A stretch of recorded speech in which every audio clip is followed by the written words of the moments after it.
Welcome to the Social Impact Level Up podcast. This is where we blur the lines between business, nonprofit, and impact.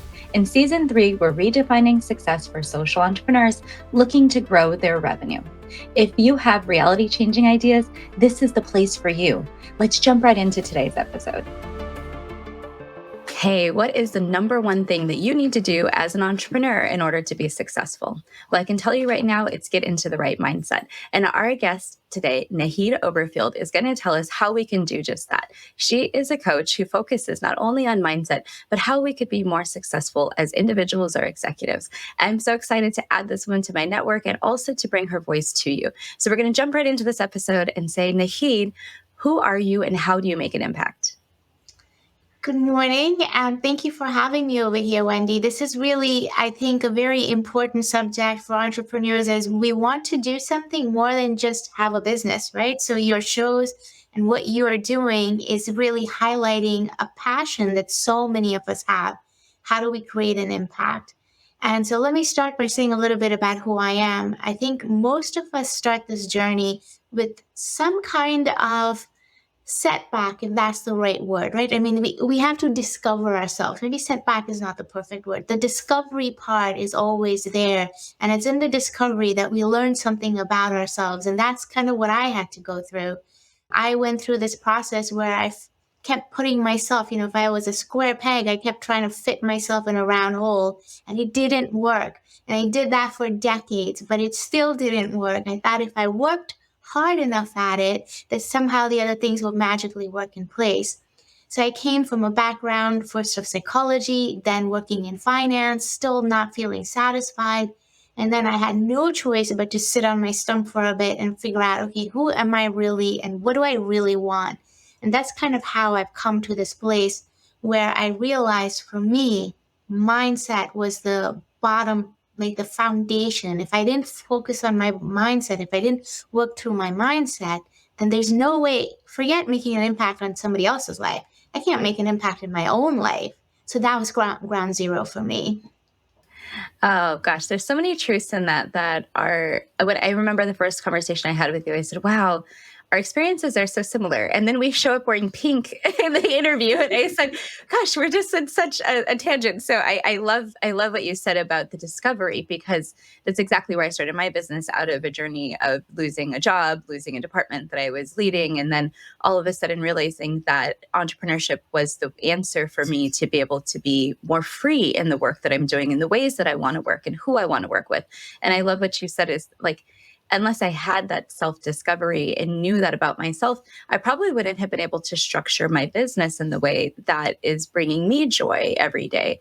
And so I find the value in that experience and that process helpful, but I couldn't describe to anybody like how to do it for yourself. So that's why I love, you're another type of coach. You work with people through the process of unlocking those things. And you have all these interesting tools that I am still learning how to bring in. So can we talk about some of the things in your toolbox? Because I just find some of your practices so fascinating. Yeah, absolutely. If you don't mind, I'll take it one step further back because it is just a tool. It's an understanding of how to use the tool and when to use the tool that I think is also important. So from my perspective, I've now been coaching for 10 years. It's kind of been hard to believe it. But in those 10 years, I've come up with these 3 steps that are indispensable. Step 1 is you have to uncover what the problem is. Where is your mindset tripping you back and holding you back, right? So that's step 1. Most of us actually don't know the answer. We think we know the answer. We kind of guess at it a little bit, but we don't know the real answer. Then number 2 comes, how do you release? And that's where the tools come in. So you need to have some tools to go into your subconscious. You can't talk yourself out of it. And that's the biggest thing people try to do. They try to pretend things are okay, or they try to tell themselves that things are okay when internally they're not feeling okay. And you cannot pretend that something is working when it really your subconscious knows that, hey, no, this isn't working, right? And then comes the third step, which is the reframing and the what I like to call retraining.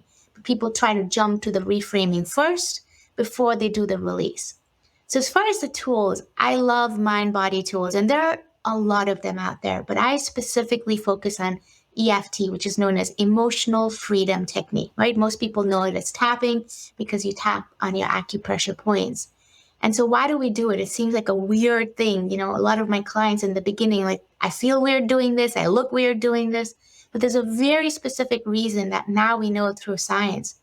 It's activating the part of the brain that is responsible for the fight, flight, and freeze response. Because guess what? That's what holds us back.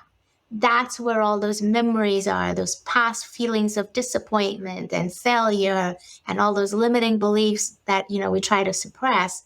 It's in there. So we got to activate that to bring it up, release it, right? You don't want to sit in that uncomfortable emotion. You want to be able to release that emotion. And now all of a sudden it feels like you're on fire, right? You feel like you're moving forward in ways that you've never been able to before.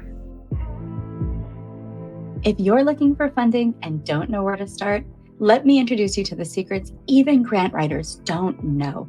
Idea to Impact, the grant writing course that makes it easy to learn everything about grant writing from A to Z in plain English with on-demand half-hour modules and go-at-your-own-pace workbooks. This course is unlike any other because it delivers insider tips from a grant creator and grant reviewer, me. I've awarded over $35 million throughout my career, and I give you all of the resources and knowledge that you need to apply for millions of dollars on your own. No grant writer needed. Sign up today at wendieveloz.com/grants. And I love all the things that you said because you jumped right into what I was really asking, which was the process, right? But I don't know, ever ask an expert to give us their secret sauce without, without knowing how far they want to go. But I love that you did give us a great example of the process. This is sort of 3 steps that you can take to move forward. And the unbreaking or the unraveling step was a very, I don't want to say cathartic and painful process for me, but I was in that phase. So as you're explaining it, I was like, oh, I remember that. And gosh, that lasted longer than I thought I wanted it to last. And why was I lasting in that mind space for so long? And you're right, I couldn't mind space myself out of it. Like I couldn't do enough meditation or enough baths or enough practices and tools to really get out of it. And I did have to kind of go through that flow. So I really appreciate you breaking that down. And I'm curious if we could dig into that a little bit deeper. If someone who's never seen this before, you said a lot of terms. I have a background in psychology as an undergrad, so I understand how a lot of these things work cognitively, but you talked about reframing and interruption techniques and things that really are rooted in evidence-based practice from psychology and cognitive behavioral therapy techniques, but you made it sound so easy to understand. And we hear these words a lot, but I think for some people who don't have any background in this, it might sound jargony or a new agey kind of thing. But this is for everyone, right? Like this is everyone needs this. So unravel some of that a little bit more. I think we learn best in stories. So let me kind of share a story. So I do a lot of speaking engagements. And one of the new things I've been doing in my speaking engagements is I take people through an exercise to help them understand what is their unwritten rule that every time they try to declare their value or declare their worth, they break. We all have that. We all have a belief where we want something, but there's this inner rule that we keep hitting up against. We cannot move beyond, where we tell yourself, oh no, I'm not allowed to do that. I'm not allowed to have that. So any listener who's on here listening to this, thinking to themselves, yeah, I have this rule. It could be with professional success. It could be with weight loss. Okay. So that actually happens a lot. It could also be with personal relationships where we feel like we keep hitting up against the cycle. So this is true. This is for every single person. We all have something in that area. And so when you think about that particular area that you're feeling stuck in, ask yourself this question. What is it that I'm holding myself back for? What's that reason? There's a purpose. There's a reason. If I get this, who's going to judge me? Who's going to tell me I'm doing something wrong? Who's going to question, am I really worth having this? And that's the crux of the work that I do, right? That's the fight, flight, and freeze area, because as soon as you get up to that unwritten rule and you're trying to break it or you're trying to pass it, this internal part, it's a brain part. It's called the amygdala. You don't need to memorize the part of the brain, but it is a real part of the brain. We're not making this up. This is not woo-woo stuff, as you were saying. And so that part gets activated. And so you need a tool, because these are all tools, to tell yourself, all right, so if that part's getting activated, how do I lessen that? How do I break that down? How do I break that cycle between me thinking that I can make anything and do anything I want versus somebody saying, no, you don't really deserve it because you're not smart enough, you're not experienced enough, all the not enoughness. So when you break it down from that perspective, everything else falls away. It doesn't matter whether you're doing cognitive reframing or whether you're doing anything else, you're breaking the cycle. But the cycle has to start with understanding where is it, like what's the root cause, and then having the tools. And that's where people fall off. They don't know what tool to use. And oftentimes these are a little bit vague, they're esoteric. I mean, again, tapping. Who would think that tapping would have anything to do with how you imagine and believe? Yeah, and you also work with affirmations and some other things as well. So you have quite a bank of I guess, things you can introduce people to, practices that they can use in these situations when they feel like they're in that fight or flight space and need to get out of it. I do, but I always start with tapping. Tapping is the number one thing that stops the process and the cycle. So when you remove a certain layer of resistance, now you can use affirmations and make them seem true to you. What people do, the mistake people make with affirmations is that they say things that they don't really mean. It's not true to them. And they think, well, okay, if I say it long enough or loud enough or often enough, it will eventually become true. But if you don't believe it because of that fight, flight, and freeze response, the affirmation doesn't land. So you got to have that release first. And then comes the reframing or the retraining, which is through affirmations and a few other techniques as well. Yeah, and that's the benefit of having a coach like you. I think is where I was going to, is you are the introduction to several different methodologies that people use at the right time with the right types of I want to say like techniques in that tool, because each tool is a series of techniques in itself a lot of the time. So you're kind of unlocking all of those things and unraveling all of those things for your clients, which I think is super helpful. The other question I wanted to ask you around this, because again, I think people are starting to get more understanding of mindset with different books that you might be reading or different types of authors that you might be following, even or speakers that you might be following. And some of them are, they all use different types of techniques and practices. So how do you choose which coach is the right one for you, or which of the techniques is the right one for you, when there are so many options as an entrepreneur, or as someone who's seeking to really do this deep mindset work? Yeah, that's actually a really great question. And I'm going to start with the tools first. So, as far as my experience has been, and my experience with my clients has been, it's not the same tool all the time for every single person throughout their lives. You start someplace. You always start at wherever that feels comfortable for you. Okay, so for me, it ended up being with tapping. And then you start to add on, because tapping it works a lot. But then from there on, you're looking for more advanced techniques, because now that you released a certain level of resistance, you're looking for something to go a little bit deeper or something to go a little bit further. And so there are always different tools and techniques on what feels comfortable when you start. I wouldn't ever recommend somebody's trying something that feels like they have to force themselves to do it, because again, your mindset is at play. Whatever you do with the wrong mindset, you're not going to get any results from. And the same is sort of true with a coach. Why me versus another mindset coach who also does tapping? It's the synergy that somebody would have.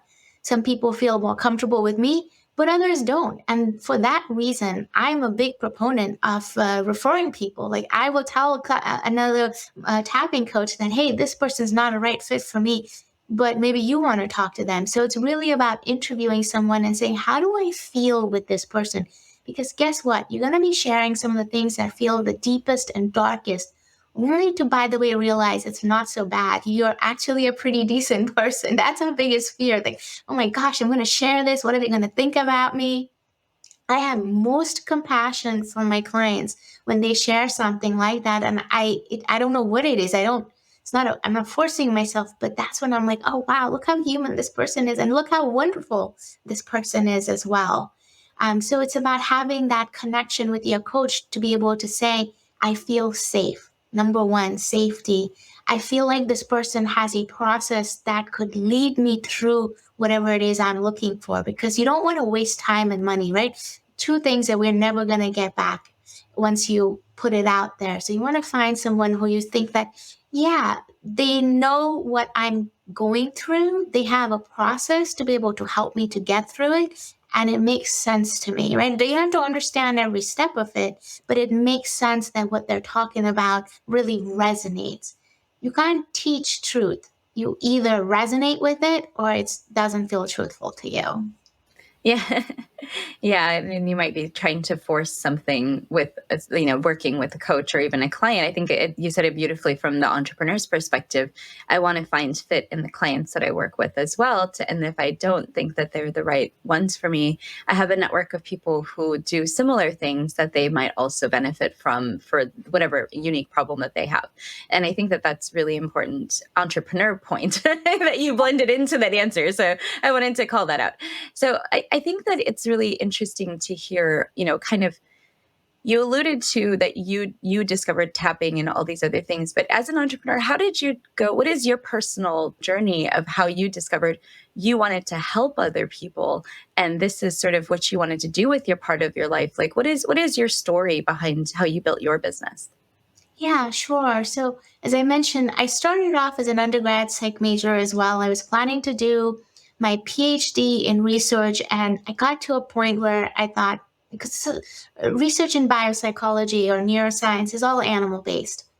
And after a while, I was like, I can't do this. I'm a huge animal lover. I really can't work with that. And I was working in a lab with with the birds. I'm like, I can't do this anymore.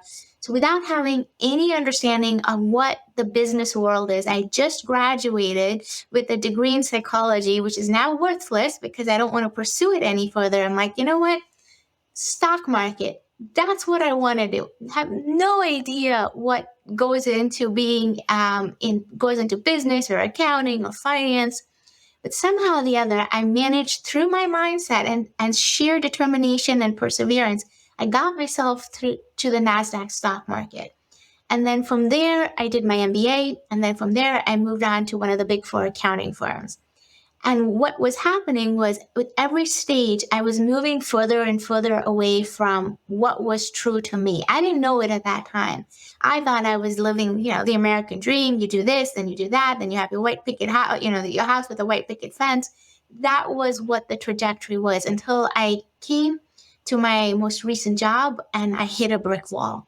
It was just absolutely the wrong thing, the wrong place. Everything that you could possibly think of for me was wrong. And so after 3 years of doing that, I was afraid that if I didn't walk away now, the longer you're in a job, the harder it is to walk away. But I was really concerned that I would either have a mental breakdown or a physical breakdown. And I really thought I could do some long-term damage to myself. So I did one of the hardest things, which was quit my job without having any other backup. I gave my parents 1 month's notice before I gave my work because, they were terrified that they got an adult daughter who's just walking away from this very good paying job. So I quit. And similar to your story about where you said you wish you weren't in that stage for so long, I gave myself 1 year. I'm like, 1 year is plenty of time for me to figure myself out, right? And here I am almost 15 years later, still focusing on it.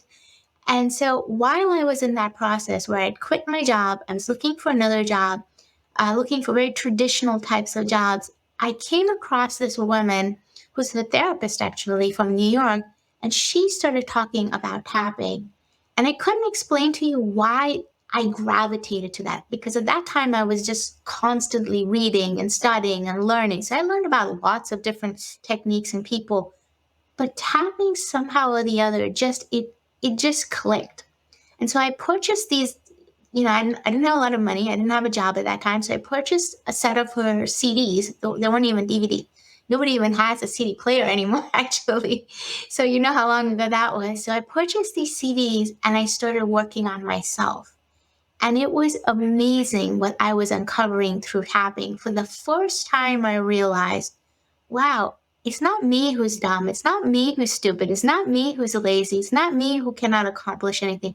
It's the belief that I had starting from when I was in first grade, because that's where those beliefs started getting introduced to me. And it started, for me, it was my teachers.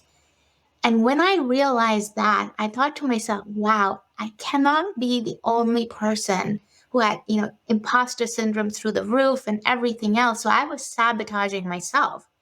And that's really what caused me to think there's got to be other people out there who are dealing with this, and they don't even know that they're dealing with it. Like, I didn't know I was dealing with it. So that's really how my coaching started. I think it's just really a fantastic journey for each individual to go through that. And entrepreneurship really brings you out into that space of needing to understand yourself in order to create new things that perhaps the world has never seen before. And you probably work with clients just like I do, who are bringing these really amazing things out into the space that whatever their expertise is in, and you're kind of helping them to unlock those pieces as you go. And so I'm wondering if you could just give us a story of something you've seen or some kind of really big mindset shift. I know you were talking about stories earlier, so I'm like, yeah, let's dig into a story. What kinds of mindset shifts have you seen people be able to make and get some really amazing results after?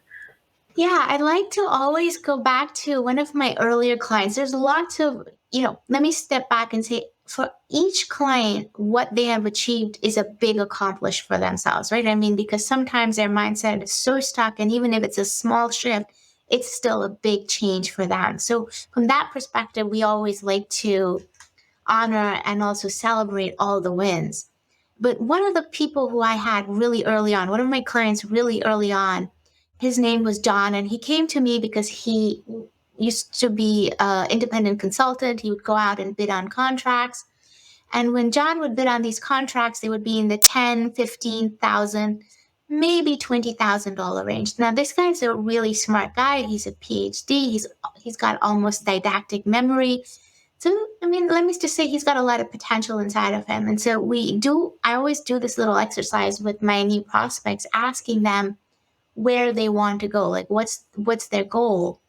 And the exercise works is they first give me a goal, and then I make them do the exercise again. So the first goal that he gave me was 50,000, and I'm like, you know what? Okay, that's a good amount, because 20,000 is his high end. You double it, so he feels like that's within his range of comfort. But I said, let's go beyond your range of comfort. And if you didn't have to worry about how you were going to get there, what the steps are, what you have to give up, or anything like that, what do you feel like you really absolutely deserve to get? And his answer was almost instantly $150,000. That's a 200% increase. So we worked together for a little while, Wendie. What do you think his next contract was for? Just take a wild guess. $500,000? Well, not so far yet, but that's a good number. So his next contract was for $140,000, with the ability to renew for another $140,000, but he chose not to take it because he had a $200,000 job offer, which he decided to take. So, right? So here he is, even exceeding his own goals. But guess what? That $140,000 contract was always out there. It's not like it didn't appear before when he was bidding for 10,000, 20,000. He could have always bid for it. His mindset prevented him from even trying. And that's the difference. Nothing changed. He didn't become smarter. He didn't get more expertise or experience in something.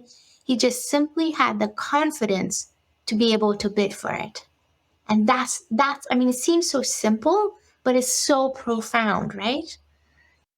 I think as a business owner, it is simple, but it is profound because you are worried about biting off more than you can chew, right? Especially as a small business, when you're growing or in a growth stage, even a growth stage nonprofit, you don't want to commit to a project or a program or a grant or something, some sort of commitment that is bigger than you're able to handle, because I think you're like, oh no, but you're right. There has to be a mindset where that growth is possible in order for it to happen. Yeah, we tend to limit ourselves even before we really consider the possibilities. We go straight into, what do I have to give up? What am I losing? What are the trade-offs, right? That's the first thing we go into. And the question is, what if they aren't as bad as you think they are, right? I mean, if we start asking ourselves from that perspective, if all of humanity thinks that way, where we're limiting ourselves, Rome would never have been built. We wouldn't be going to Mars, let alone the moon, right? Because all we'd be focusing on is the limitation part. Yeah, that's so good. So, the last couple of questions I wanted to ask you, one is going to be about your well-being and yourself and your own, how you take care of yourself. So, we'll save that one for last. But this question is really about a challenge or something that you've overcome. This season is all about redefining success. And so, I'm curious, in your own building your business as the founder of what you're doing, how have you faced a challenge and overcome it, learned a lesson and got through it? Just give us some insight into how you built your own business.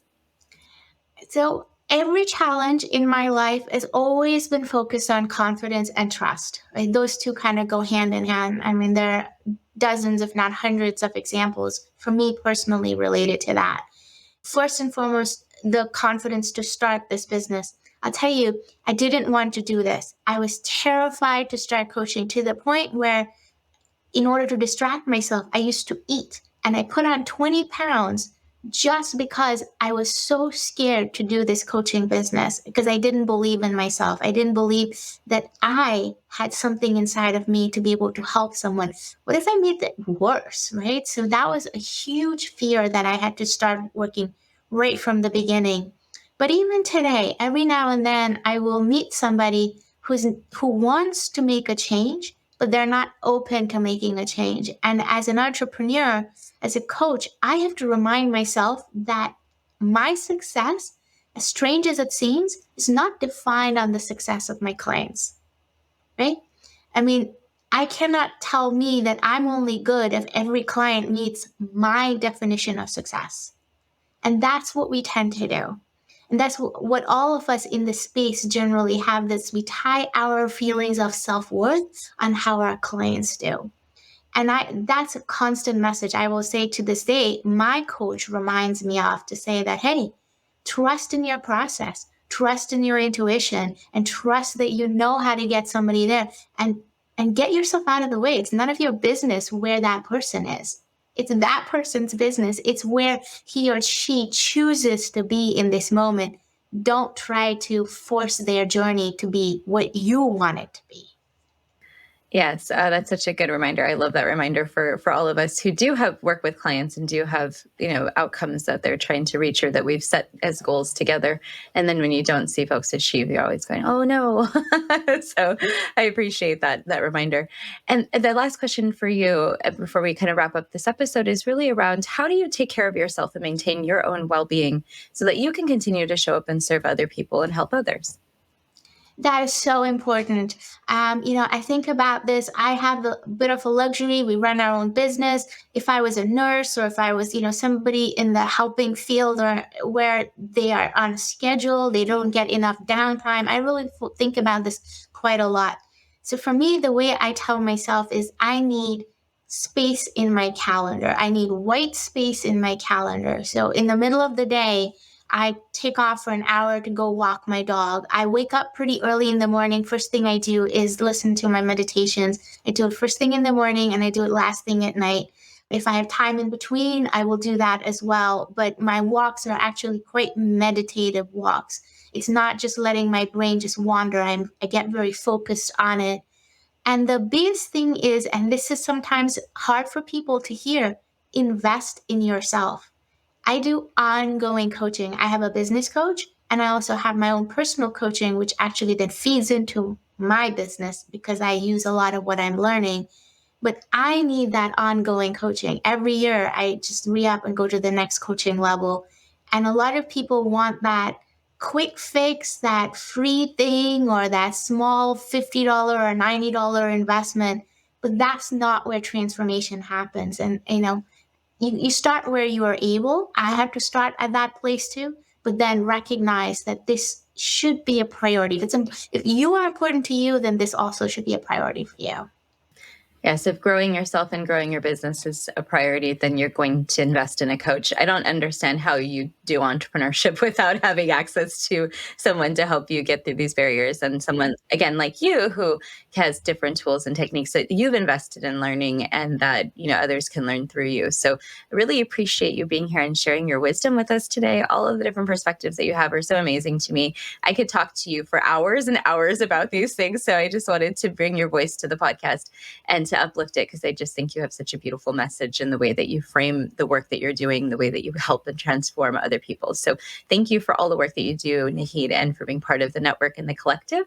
And just let people know where they can find you and how they can reach out. Yeah, thank you. First and foremost, I really appreciate being part of this conversation with you because, as you said, we think very similarly. We may have slightly different ways because you bring the same workout in a slightly different way.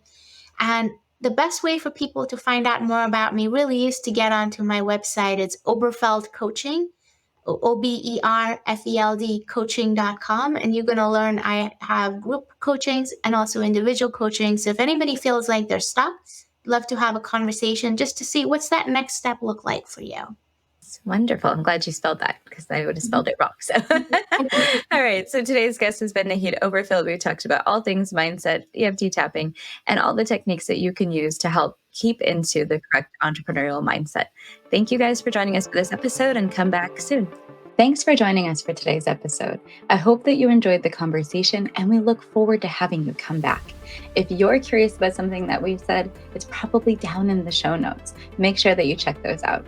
And do you want the secrets to grow your nonprofit or business, make it more sustainable and more profitable?